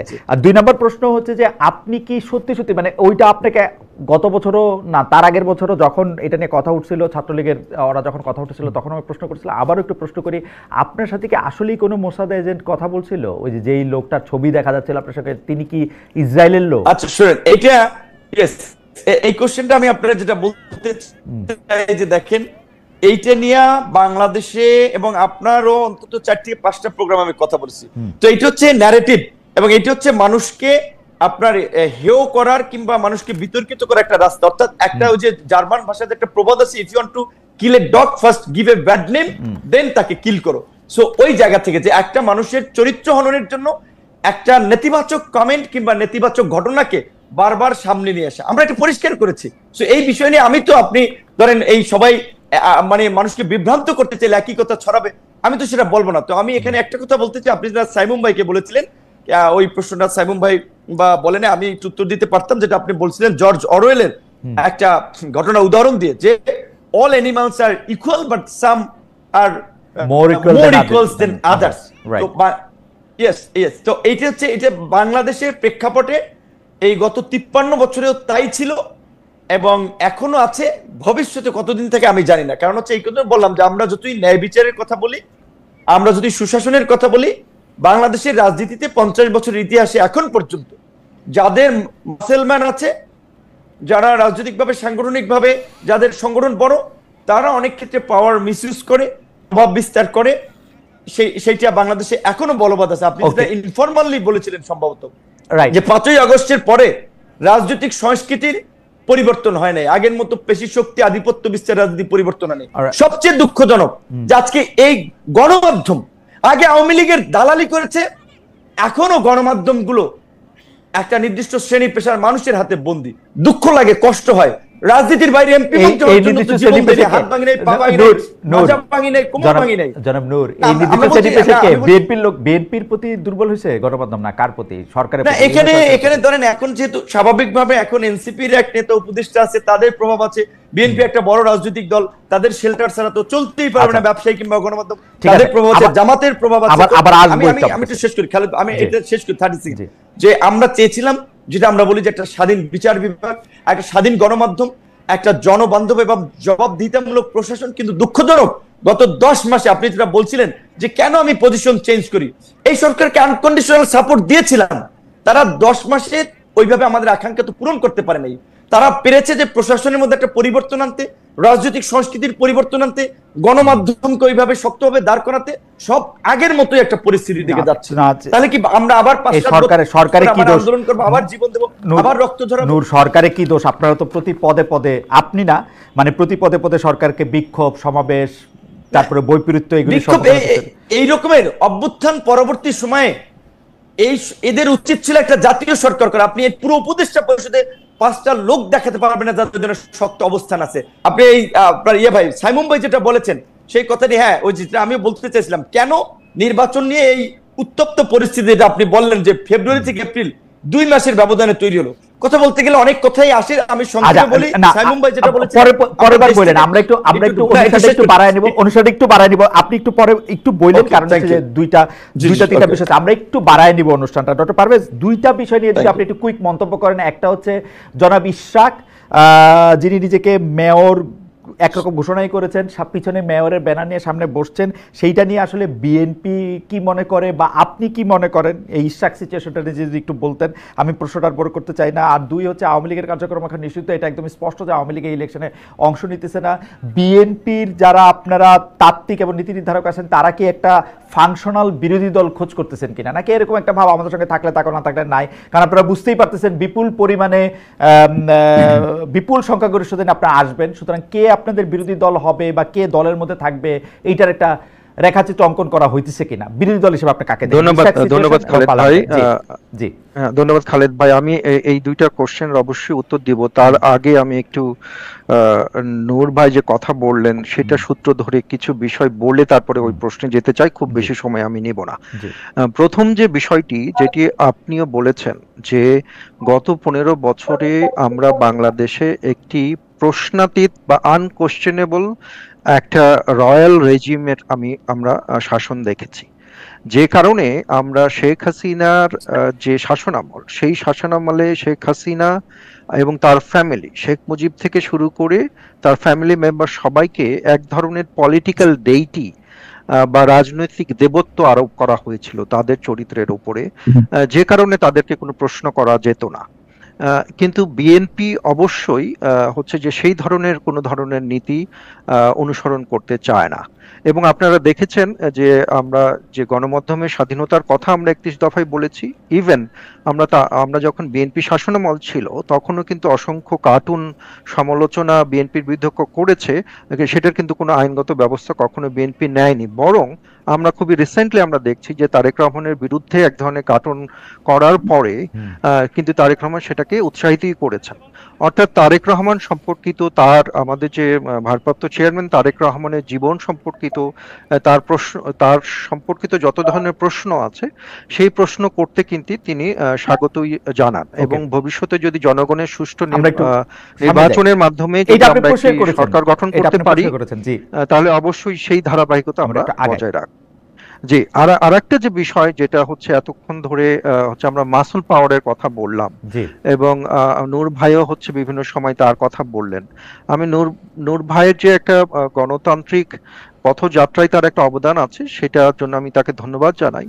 কিন্তু আমরা দেখি যে যদি তার পরম্পরাগুলো দেখি, যে 20 ফেব্রুয়ারি তিনি বলছেন যে এই মুহূর্তে জাতীয় নির্বাচনের পরিবেশ নাই, 25 এপ্রিল তিনি বলছেন যে অনির্বাচিত সরকার বেশি দিন ক্ষমতায় থাকা আবার মঙ্গলজনক না, আবার তিনি 11 জুন বলছেন যে ডিসেম্বর থেকে জানুয়ারির মধ্যে নির্বাচন চায়। রাইট। তো এই যে হচ্ছে নানাভাবে তিনি পজিশন পরিবর্তন করছেন, সেটা মনে হয় একটা জায়গায় আসা এবং সেটা আদর্শ ভিত্তিক একটা জায়গায় স্টিক করাটাই তার জন্য ভালো হবে।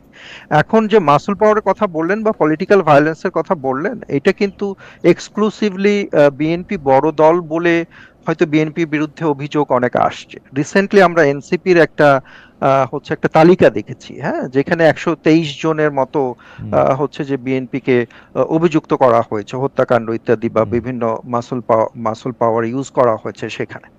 কিন্তু দেখুন যে বাংলাদেশের 2022-এর স্ট্যাটিস্টিক্স অনুযায়ী দেখি, বাংলাদেশের মর্টালিটি রেট হচ্ছে অ্যানুয়াল 9,11,000 এবং ডেইলি ডেথের সংখ্যা হচ্ছে 2,500-এর মতো, যেটার মধ্যে নর্মাল ডেথ রয়েছে, আবার হচ্ছে নানা রকম অ্যাক্সিডেন্টাল ডেথও রয়েছে। এখন আমরা যখন এই কেসগুলো যখন আমরা আলোচনা করে দেখেছি, তখন বিশ্লেষণ করে দেখেছি, তখন আমরা দেখেছি যে এর মধ্যে অনেক কেসই হচ্ছে ব্যক্তিগত হচ্ছে যে সংঘাতের কেস, সিভিল মামলা রয়েছে, জমি নিয়ে সংঘাত রয়েছে, বিভিন্ন ধরনের ব্যক্তিগত কেস আমরা কিন্তু এর মধ্যে দেখেছি। পারিবারিক আধিপত্য বিস্তার, দোকান নিয়ে প্রবলেম ইত্যাদি কিন্তু আমরা দেখেছি। যেমন নূর ভাইয়েরও যে এই কেসটা আমরা যদি একটু নিউজ পেপারে দেখি, তাহলে আমরা দেখি যে বিএনপি নেতা কর্মীদের সাথে গণ অধিকার পরিষদের এই সংঘর্ষের পিছনে নাকি বাজারে দোকান বরাদ্দ নিয়ে দীর্ঘদিনের অসন্তোষ একটা কারণ বলে আমরা দেখি, যেটা হচ্ছে বিএনপি সাধারণ সম্পাদক মুজিবুর রহমান সাহেব সেটা তিনি দাবি করেছেন। শেষ পর্যন্ত সেই বিখ্যাত উক্তিতে গিয়ে যায় যে ফাইন্ড দ্য মানি। হ্যাঁ, ফাইন্ড দ্য মানি। এখন বিষয়টা হচ্ছে যে অরওয়েলের যে উক্তিটার কথা উনি বলছেন, সেটা যে শুধুমাত্র এক্সক্লুসিভলি আপনি বিএনপি কে দোষারোপ করবেন সেটা কিন্তু না। আমার কাছে মনে হয় এটা পলিটিক্যাল ভায়োলেন্সের যে কালচার বাংলাদেশের সমাজে রয়েছে, সেই সমাজেরই একটা বড় দোষ। আমার মনে হয় যে ওই দুটো প্রশ্ন যদি একটু চলে আসতেন, মানে আপনার এই অবস্থা পরিষ্কার। অফ কোর্স আমি ওই 2 মিনিটে যদি একটু বলেন প্লিজ। যে কারণে বড় দল হিসেবে বিএনপির বিরুদ্ধে আসলে অভিযোগ বেশি।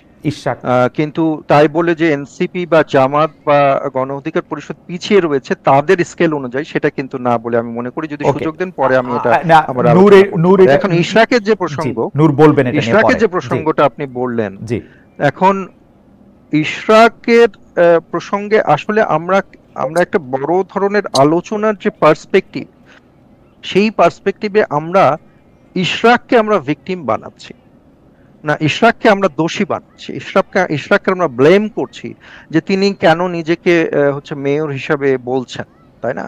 কিন্তু আমার কাছে মনে হয় এই ঘটনা ইশরাক তো একজন ভিকটিম। তার কারণ ইশরাক তো রাষ্ট্রের উচ্চ আদালত থেকে একটি রায় পেয়েছেন। ওকে, আমি রায় নিয়ে আজকে আলোচনা আমার সেটা আলাদা বিষয়, কিন্তু তিনি একটি রায় পেয়েছেন, তাই না? বিএনপি কি ইশরাকের আমাদের ব্লেমটা করা উচিত সরকারকে, যে তারা কেন এই শপথ গ্রহণ অনুষ্ঠানকে দিনের পর দিন পিছিয়ে দিয়ে এইরকম একটা পরিস্থিতি তৈরি করছেন? আমাদের ব্লেম করা উচিত উপদেষ্টা আসিফকে, যে কেন তিনি এই পজিশনটার জন্য এইরকম একগুঁয়ে মনোভাব কেন তিনি পোষণ করছেন। ইশরাক হোসেনের পাশে আছেন এইটাতে না, এখন ইশরাক হোসেন এই যে মেয়র যে পজিশনটা, সেটা তো অবশ্যই হচ্ছে যে আমরা দলীয় বিবেচনা কেন আমরা দেখি, এটা তো একটা আদালতের রায় সরকার মানছে কিনা, সেই বিবেচনায় তো আমাদের এটা দেখা উচিত। এবং আদালতের রায় সরকার মানছে না, এটা এক ধরনের আদালত অবমাননাও বলে আমি মনে করি। এবং এই ক্ষেত্রে আমি মনে করি যে ইশরাকের হচ্ছে রাইটফুল এক ধরনের অধিকার কিন্তু তার রয়েছে। আর সেকেন্ড যে বিষয়টা আপনি আওয়ামী লীগ ব্যান করার বিষয়ের যে কথাটা বললেন, যে মানে বিএনপি কি অলরেডি তার বিরোধী দলে কে থাকবে, তার সাথে কে থাকবে, এইরকম একটা ম্যাপিং করতেছে? কারণ বিএনপি যেহেতু এককভাবে ক্ষমতা আমরা তো জানি না যে বিএনপি এককভাবে ক্ষমতায় আসবে কিনা। আমরা মনে করি যে একটি সুষ্ঠু নির্বাচনের মাধ্যমে এটা গণ অধিকার পরিষদও ক্ষমতায় আসতে পারে, এটা জামাত ইসলামী ক্ষমতায় আসতে পারে, এটা এনসিপিও ক্ষমতায় আসতে পারে, এটা বিএনপিও ক্ষমতায় আসতে পারে। কিন্তু আমি আপনার প্রশ্নটা আমি বুঝতে পেরেছি। আপনার এই প্রশ্নটা হচ্ছে যে বিএনপির যেহেতু একটি বড় দল এবং এর আগে ক্ষমতায় আসার এক ধরনের অভিজ্ঞতা বিএনপির রয়েছে, তারা দেশ পরিচালনা করেছেন এবং গ্রাম পর্যায় পর্যন্ত একমাত্র বিএনপিরই সরব এবং শক্তিশালী উপস্থিতি রয়েছে। তো সেক্ষেত্রে অবশ্যই আমরা এমন কোনো সংসদ চাবো না যে সংসদে হচ্ছে কার্যকরী বিরোধী দল নাই। কারণ কার্যকরী বিরোধী দল ছাড়া একটি কার্যকরী শাসন ব্যবস্থা, একটি একটি সুশাসন বা গুড গভর্নেন্স একটি দেশে থাকতে পারে না। আমরা মনে করেছিলাম যে জুলাই, আমার প্রশ্নটা ছিল যে একটা কার্যকরী বিরোধী দল বিএনপি খুঁজতেছে কিনা, মানে একটা আওয়ামী লীগ যেমন একটা বিরোধী দল কার্যকরী বিএনপি দল খুঁজে বের করবে, একটি কার্যকরী বিএনপি দল বিরোধী দল যখনই বিএনপি খুঁজে বের করবে এবং বিএনপি সেটাকে প্যাট্রোনাইজ করবে, তখনই তো সেটার বিরোধী দল থাকছে না। ওকে, আপনি যখনই প্যাট্রোনাইজ করবেন কোনো বিরোধী দলকে, তখন তো হচ্ছে আপনার ডোমেস্টিক পেট বিরোধী দলে সে পরিণত হবে, তাই না? অতএব সেটা হতে হবে বটম আপ। সেটা আমরা মনে করেছিলাম জুলাই আগস্টের গণ অভ্যুত্থানের পরে এনসিপির এই ধরনের একটি পটেনশিয়াল রয়েছে। কিন্তু আমরা অত্যন্ত দুঃখের সাথে খেয়াল করলাম যে যে জাতীয় ঐক্যের কথা আমরা চিন্তা করছিলাম, যে ধরনের ভবিষ্যতের কথা আমরা চিন্তা করছিলাম, যে ছাত্র জনতার ভিত্তিতে আমরা একটা বিএনপির মতো একটা সেন্ট্রিস্ট পলিটিক্যাল পার্টি আমরা যদি পারি তাহলে পরে আবার আসবো আপনার কাছে, সেটা অবশ্য সম্ভাবনা কম। জনাব নুরুল হক নূর, অনেকগুলি প্রশ্ন ডক্টর পারভেজি আপনার দিকে ছুটে দিয়েছেন, আপনি সেগুলি যদি অ্যাড্রেস করেন আমি পরের কথায় পরে আসছি। জনাব নুরুল হক নূর। না, পারভেজ ভাই খুব বেশি প্রশ্ন ছুড়ে দেয় নাই, দুটো বিষয় একটু বলার আছে। একটা যেমন বলেছেন যে পাওয়ার পলিটিক্স, মাসেল পাওয়ার, পেশি শক্তি, এইটা ঠিক যে যার যেখানে মানে ওই ধরনের সাংগঠনিক কাঠামো আছে তারা কিছুটা হলেও অনেকে চেষ্টা করছে, সেটা আমি কিন্তু পরিষ্কার বলছি। যেমন টিভি চ্যানেল বা মিডিয়া হাউস দখলে বিএনপিও তার প্রতিনিধি বসাচ্ছে, জামাতও বসাইছে, এনসিপিও বসাইছে। তিন দলের বাইরে অন্যদের খুব বেশি সুযোগ নেই, যেমন আমাদের ধরেন ওইটার সুযোগ নাই। আর আমি ছোট্ট করে 10 সেকেন্ড একটু আপনার সাথে সাপ্লিমেন্ট করি নূর ভাই। সেটা হচ্ছে আমি 2025 সালের 28শে ফেব্রুয়ারিতে এনসিপি গঠিত হয়, এক মাস পরে আমি হচ্ছে একটু ট্র্যাক করেছিলাম নিউজ পেপারগুলো। আমি কমপক্ষে 11টি ঘটনা পেয়েছি, এক মাস বয়সী একটি দল 11টি ঘটনা পেয়েছি যেখানে তারা প্রকাশ্যে চাঁদাবাজি করছেন, তারা হামলা করছেন, তারা হচ্ছে এই সংখ্যাটা না 11টা তো এই সংখ্যাটা আমরা ন্যাশনাল নিউজ পেপারে আমরা দেখছি এক মাসের মধ্যে।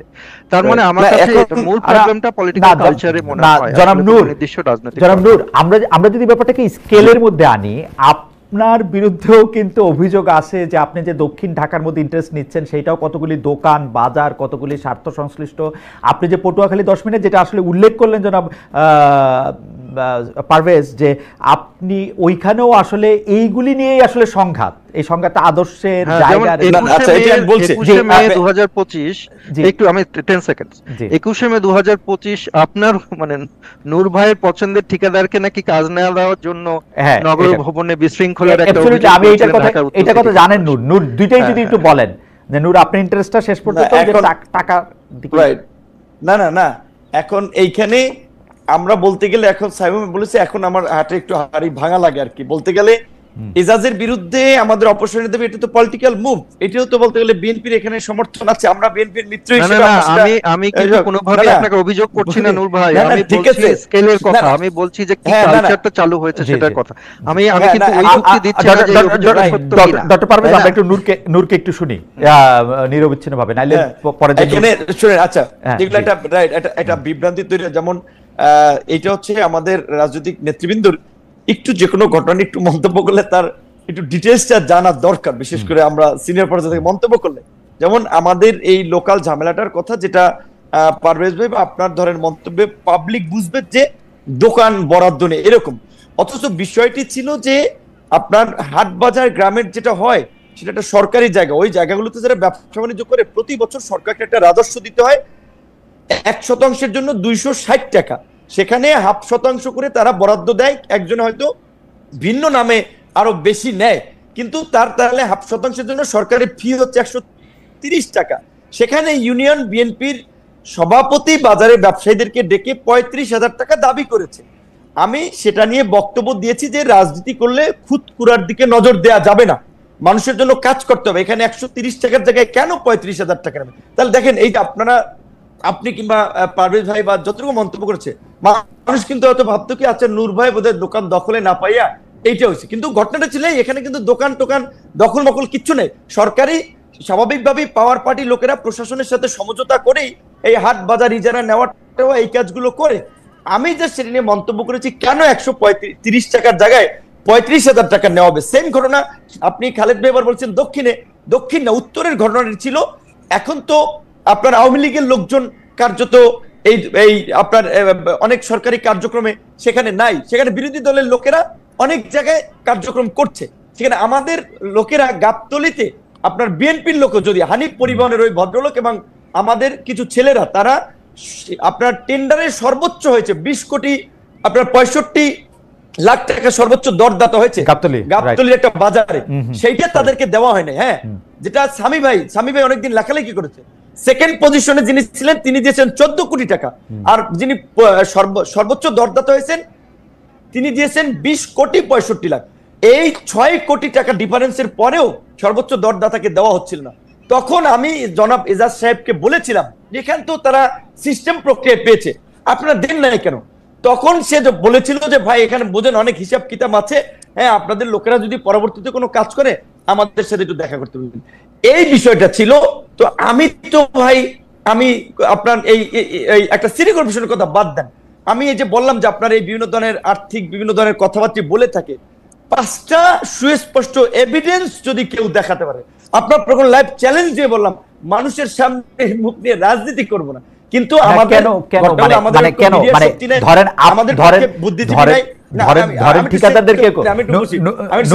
আমি একটু প্রশ্নটা করি, কেন অসুবিধা কি? মানে রাজনৈতিক দলকে তো ঠিকাদাররা সমর্থন করতেই পারেন, বা আপনাদের দলের মধ্যে লোক তো ঠিকাদারি করতেই পারেন সেইটা, এবং ওই ঠিকাদার আপনাকে চাঁদাও দিতে পারেন, আপনাদের দলের সক্রিয় কর্মীও হতে পারেন, এতে তো কোনো রকম কোনো বাধা নাই।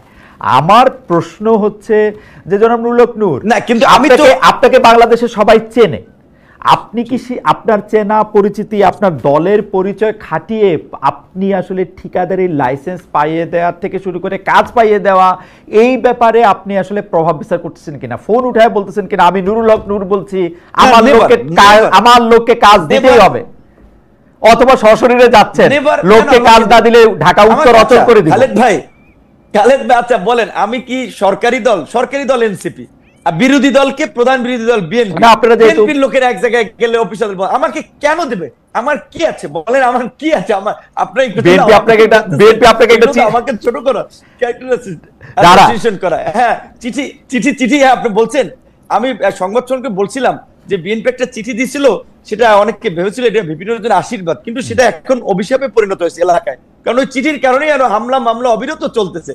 কাজেই আমি এই যেটা বলছেন যে এই ধরনের পরনির্ভরশীল হয়ে কিছু করতে চাই না, নিজের শক্তি সামর্থ্যে এগিয়ে যেতে চাই। তবে শুনেন, এখানে আমাদের একটা প্রবলেম হচ্ছে, ওই যে বললাম, দেখেন এনসিপি একটা সদ্য প্রসব করা সন্তানের মতো একটা নতুন দল, তারপরেও সরকারের ভিতরে তাদের উপদেষ্টা আছে, বুদ্ধিজীবী মহলে তাদের ব্যাকআপ আছে, কিন্তু আমরা যে এই যে লড়াই সংগ্রাম করে আজকের এই জায়গায় এসেছি, আমাদের কিন্তু দুজন বুদ্ধিজীবী নেই, কারণ তাদেরকে তো আমরা পিএসসিতে বসাইতে পারবো না, তাদের কাউকে তো আমরা কোনো সাংবিধানিক প্রতিষ্ঠানে দায়িত্ব দিতে পারবো না, আমরা তো কাউকে সচিব বানাতে পারবো না। কাজে আমাদের আমলা নাই, কামলা নাই, ব্যবসায়ী নাই, আমরা আসলে একটা কি বলবেন নদীর মধ্যে সাগরের মধ্যে হাবুডুবু খেয়ে কিন্তু এই জায়গা থেকে আসছি বা তৈরি হচ্ছে। কাজে আমরা বলবো আমাদেরকে আপনাদেরও সব মানুষের এনকারেজ করা দরকার, উৎসাহিত করা দরকার। যদি এই কমিউনিটির কিছু ছেলেপেলে আজকে তৈরি করতে না পারতাম, আজকে বাংলাদেশ কি অবস্থায় যেত সেটা আপনারা চিন্তা করেন। আজকে অনেকে ধরেন মুক্তভাবে রাজনীতি করছে, সরকার গঠনের স্বপ্ন দেখছে, কিন্তু এই কন্ট্রিবিউশনটা যদি আমরা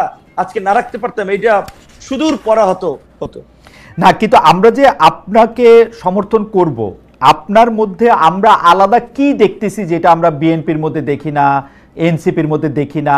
আপনাকে আমরা কেন সমর্থন করব সেটা যদি আপনি আমাদেরকে 30 সেকেন্ডে বলতেন, মানে কেন আপনি স্পেশাল, মানে আমি আপনাকে আলাদা করে পছন্দ করি, এটা তো আর কোনো স্পেশাল ক্রাইটেরিয়া হইতে পারে না, তাই না? ঠিক আছে, না অবশ্যই না, আপনি বলেন যে আমরা কেন আপনাকে।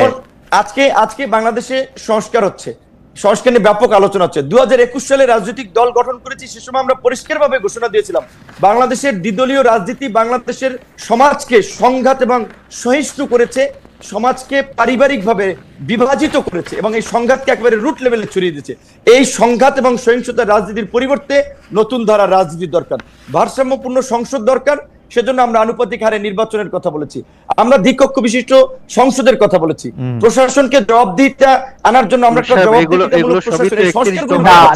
মানে নূর, আমারও তাই মনে হচ্ছে যে এগুলি তো আপনার 31, আমি একটু বলি, হ্যাঁ সাইমুম বলছি 31 দফা তো রাইট, 22 সালে 31 দফা আমি দল ঘোষণা করি 22 সালে, আর 31 দফাতে আমাদেরও ইনপুট আছে, কিন্তু আমি বলছি যে তারও আগে বেগম জিয়া দিছিলেন 2016 সাল থেকে তো এটা সেখানে এইটা ছিল না।